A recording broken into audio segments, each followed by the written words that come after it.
झारखंड के प्रथम मुख्यमंत्री सह भाजपा झारखंड के प्रदेश अध्यक्ष बाबूलाल मरांडी ने गुरुवार को घाटशिला विधानसभा अंतर्गत राज्य स्टेट मैदान में विशाल संकल्प यात्रा सह जनसभा में आयोजित की गई। इस अवसर पर झारखंड प्रदेश अध्यक्ष बाबूलाल मरांडी का भाजपाइयों ने जोरदार स्वागत किया। इस सभा में हजारों कार्यकर्ताओं व ग्रामीणों की भीड़ उमड़ी। पूर्व मुख्यमंत्री सह भाजपा प्रदेश अध्यक्ष बाबूलाल मरांडी ने संकल्प सह जनसभा को संबोधित करते हुए मोदी सरकार की उपलब्धियां गिनाई एवं राज्य सरकार पर जमकर बरसे। उन्होंने राज्य में हेमंत सरकार के 4 साल पूरा होने को है। 4 वर्षों में झारखंड विकास के रास्ते से विनाश के रास्ते पर बढ़ रहा है। राज्य में जब जब झामुमो, कांग्रेस और राजद गठबंधन की सरकार आई है तब तब सिर्फ लूट खसोट और तिजोरी भरने की संस्कृति देखने को मिली है। उन्होंने भ्रष्टाचार के मुद्दे पर हेमंत सरकार पर जमकर हमला बोला। उन्होंने कहा कि झारखंड में बिना पैसे दिए कोई काम नहीं होता है। जाति, जन्म, आय, आवास प्रमाण पत्र के साथ मृत्यु प्रमाण पत्र बनाने में भी पैसे देने पड़ते हैं।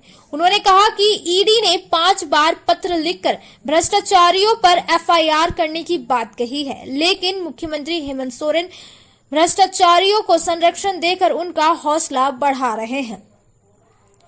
एक तरफ प्रधानमंत्री नरेंद्र मोदी के नेतृत्व वाली एनडीए सरकार देश के गरीबों व वंचित के विकास के लिए काम कर रही है, तो वहीं झारखंड की हेमंत सोरेन सरकार भ्रष्टाचारियों को संरक्षण देने का काम कर रही है। झारखंड का विकास करना है तो 2024 के चुनाव में हेमंत सोरेन की विदाई देकर देश व झारखंड प्रदेश में कमल खिलाना है। वहीं जमशेदपुर सांसद विद्युत वरुण महतो ने कहा कि झारखंड में अकूत संपत्ति है, पर हेमंत सोरेन सरकार के पास विजन नहीं है। इस कारण यहां के लोग रोजगार के लिए बाहर जा रहे हैं। राज्य सरकार फ्री योजना की घोषणा करती है, लेकिन लाभ किसी को नहीं मिलता है। भ्रष्टाचार चरम पर है। भाजपा की सरकार आयोगी तो भ्रष्टाचारी जेल में रहेंगे। भाजपा समाज के अंतिम व्यक्ति के लिए सोचती है। इस मौके पर जिला परिषद सदस्य कर्ण सिंह ने प्रदेश अध्यक्ष बाबूलाल मरांडी को अंग वस्त्र देकर स्वागत किया। जनसभा में सांसद विद्युत वरुण महतो, भाजपा प्रदेश प्रवक्ता कुणाल, घाटशिला पूर्व विधायक लक्ष्मण टुडू, पूर्व प्रत्याशी लखन मार्डी, भाजपा नेत्री डॉक्टर सुनीता देवदूत सोरेन, डॉक्टर दिनेशानंद गोस्वामी, प्रदेश महामंत्री प्रदीप वर्मा, प्रदेश मंत्री सुबोध सिंह गुड्डू, जिला प्रभारी नंदीज प्रसाद, पूर्व जिलाध्यक्ष महानगर विनोद सिंह, पूर्व जिलाध्यक्ष दिनेश साव, जिला पार्षद कर्ण सिंह, सुभाष सिंह, देवयानी मुर्मू, हराधन सिंह, संजय तिवारी, संजय अग्रवाल, विजय पांडे, कौशिक कुमार, भाजपा मंडल अध्यक्ष राहुल पांडे, मंटू प्रजापति, सूजन मन्ना, हीरा सिंह, गौरचंद्र पात्र, रंगलाल महतो, साकेत अग्रवाल, माला दे, प्रदीप साह, पिंटू, नौशाद अहमद, रामदेव हेमरेम, सुरेश महाली, सूरज लामा, पोल्टू सरदार समेत हजारों की संख्या में भाजपा कार्यकर्ता व ग्रामीण मौजूद थे। घाटशिला से सिद्धार्थ आनंद की रिपोर्ट। प्रधानमंत्री नरेंद्र मोदी जी ने पहला काम किया था कि मां बहनों के लिए इज्जत घर बनाने का काम किया, क्योंकि उनको पता था कि देश में गरीबों की हालत क्या है, गरीब मां बहनों की स्थिति क्या होती है। शौच को या तो सूर्योदय के पहले या सूर्यास्त के बाद की वो समय का इंतजार करते थे। देश के प्रधानमंत्री जी को इस दर्द, इस तकलीफ को पहचानते थे और उसी में देश के प्रधानमंत्री नरेंद्र मोदी जी ने जैसे ही देश के प्रधानमंत्री बने ये संकल्प लेकर के इस संकल्प को उन्होंने पूरा करने का काम किया। इस प्रदेश के मुख्यमंत्री ने कहा था कि हम भी इसमें से 1 लाख रुपया और जोड़ देंगे, अच्छे और मकान बन जाए।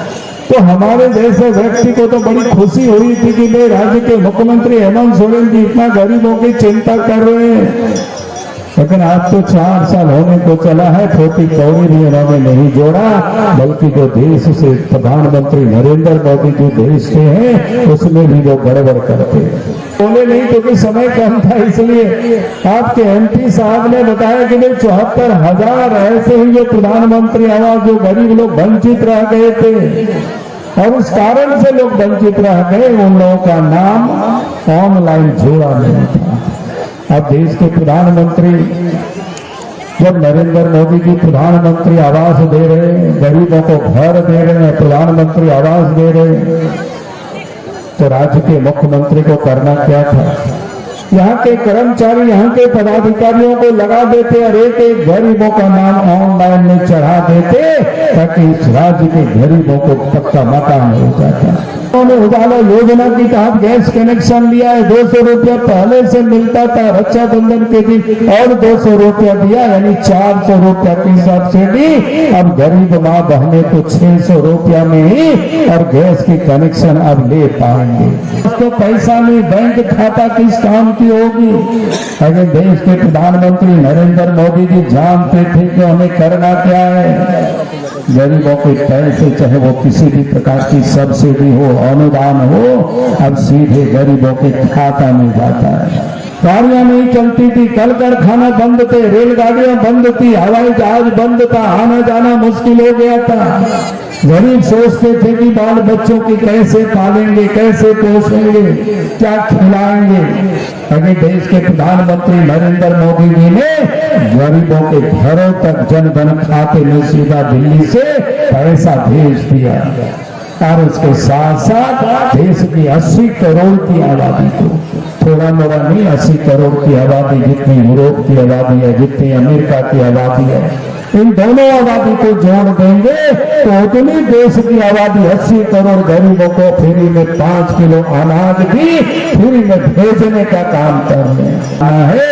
यही संकल्प लेकर के यहाँ से जाना, यही निवेदन, यही अपील करने के लिए हफ्ते ब्याज दरों पर पहले 1 लाख रुपया, फिर 2 लाख रुपया, फिर 3 लाख रुपया तक के उनको लोन भी उपलब्ध कराए जाएगी। अब देश के विधानसभाओं में हमारी मां बहनों के लिए 33% सीटें रिजर्व रहेगी और लोकसभा में भी देश की मां बहनों के लिए 35% सीट रिजर्व रहेगा। और ये दुनिया के कोई भी देश ने इतना बड़ा काम नहीं किया है, लेकिन भारत के प्रधानमंत्री नरेंद्र मोदी भी हमारी मां बहनों को भी विधानसभाओं और लोकसभा में 35% सीटें महिलाओं के लिए, मां बहनों के लिए उन्होंने रिजर्व किया है कानून बना करके। ये कोई बड़ी बात है कि नहीं है, बताइए। और इसलिए मैं आप सब लोगों से कहूंगा, एक बार प्रधानमंत्री नरेंद्र मोदी जी के नाम से ताली बजाना, जोर से ताली बजाना, यही मैं कहूँगा। आज जो आप इस प्रदेश में विकास का काम करती, तो देश में आजादी से 50-55 साल तक उन्होंने राज किया था, लेकिन गांव तक सड़कें नहीं पहुंची थी।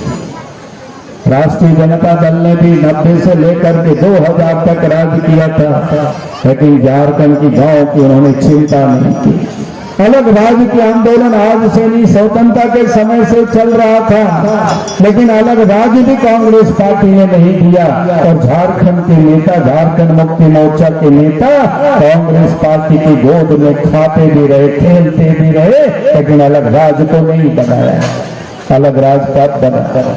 जब इस देश में 1998 में, 1999 में अटल बिहारी वाजपेयी जी देश के प्रधानमंत्री बने, तो 15 नवंबर 2000 को अलग झारखंड राज्य बना। जाते थे, हाट बाजार जाते थे, पैदल जाना पड़ता था। बात सही है कि नहीं, बताइए आप लोग।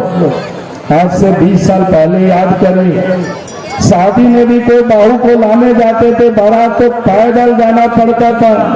थोड़ा सुखी संपन्न लोग होते थे तो बैलगाड़ी से लोग जाते थे, गाड़ी की चलना तो दूर की बात है। लेकिन अलग झारखंड राज्य बना तो बीजेपी की सरकार बनी झारखंड में भी, और अटल जी के नेतृत्व में 6 साल की सरकार, मोदी जी के नेतृत्व में 9.5 वर्षों से सरकार, और 15 वर्षों में मैं ये कह सकता हूं कि गांव तक सड़कें भी पहुंची है, और नदी नाला में पुल पुलिया भी बना है, और घरों तक बिजली भी पहुंची है। अगर ये विकास का काम किसी ने किया है तो बीजेपी ने किया है। बात है कि अभी हेमंत सोरेन की सरकार है तो पूरी बिजली नहीं रहती है, पहले बीजेपी की सरकार थी तो पूरी बिजली रहती थी, 24 घंटा रहती थी, ट्रांसफार्मर जल जाता था, एक बार टेलीफोन कर दीजिए पहुंच जाता था। इसलिए मैं आप सब लोगों से यही कहने के लिए आया, बीजेपी की सरकार बनती है तो विकास का काम होता है। बीजेपी इसकी सरकार बनी, आज मोदी जी प्रधानमंत्री बने, गरीबों का अच्छे इलाज हो, अच्छे अस्पतालों में इलाज हो। आयुष्मान योजना इसी झारखंड की धरती से उन्होंने लॉन्च किया था। और कहा कि गरीब भी 5 लाख रुपया तक के अच्छे से अच्छे अस्पतालों में इलाज करा सकते हैं। जिला से यहाँ क्या कहते हैं, इसी जिला से स्वास्थ्य मंत्री है, लेकिन आज अगर सबसे अधिक डेंगू की बीमारी है, मलेरिया की बीमारी इसी कोल्हान प्रमंडल में है। दूसरा अगर स्थान होता है वो साहेबगंज जिला, जहां से हेमंत सोरेन जी मुख्यमंत्री है। और डेंगू से सबसे अधिक लोगों की अगर कहीं मौत हुई है तो आपकी इसी जिला में हुई है, इसी कोल्हान प्रमंडल में हुआ है। और यहाँ पर स्वास्थ्य मंत्री, आप जरा सोचो क्या हालत है। अगर जहाँ स्वास्थ्य मंत्री हो, जहाँ मुख्यमंत्री हो, उस क्षेत्र में अगर ये दुर्दशा है तो पूरे झारखंड की क्या होगी, आप सहज ही कल्पना कर सकते हो। और इसलिए देंगे नहीं तो भत्ता देंगे, ना नौकरी दिया ना भत्ता दिया, प्रत्येक बार वो ठगते रह रहे हैं। हर बार कहते हैं ये साल नियुक्ति का वर्ष रहेगा, 2020 समाप्त हो गया, 21 समाप्त हो गया, 22 समाप्त हो गया, 23 समाप्त की तरह, और लेकिन जहाँ की लोगों की नियुक्तियां नहीं हुई। और इसलिए मैं आज आप सब लोगों से ये कहने के लिए आया, आज स्कूलों में डॉक्टर मास्टर नहीं है, अस्पतालों में डॉक्टर नहीं है, नर्स नहीं है, दवा नहीं, कोई देखने वाला नहीं है।